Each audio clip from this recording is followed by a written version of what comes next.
plan is the best one, everybody will eventually choose it. And if it's not, then we're going to be really glad we didn't force people onto it.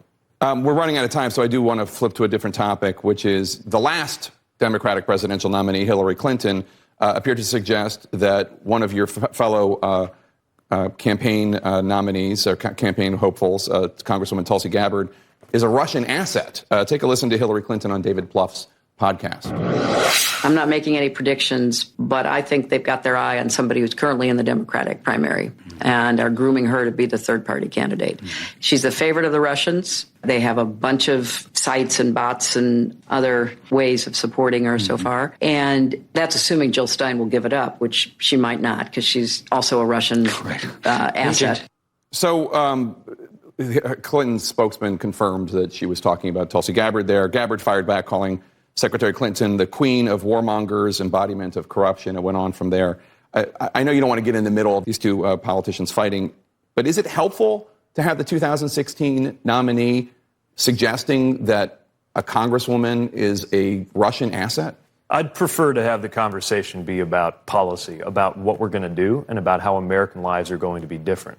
When it comes to any of my Democratic competitors, that's my focus, making sure that we make very clear the differences, and there are very real differences among us, and making it clear to voters what their choices are. That's where I'd like the focus to be. Right, but do you think Tulsi Gabbard's a Russian asset?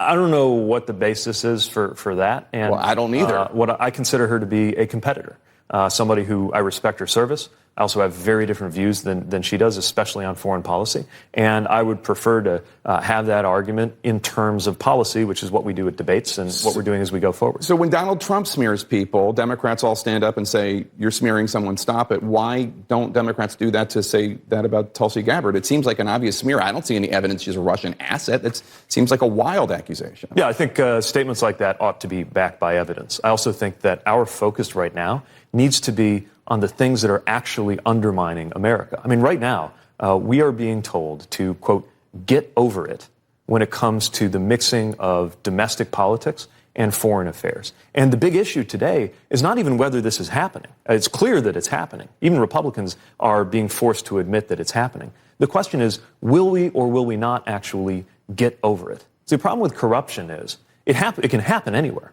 The places where it takes root are the places where people accept it.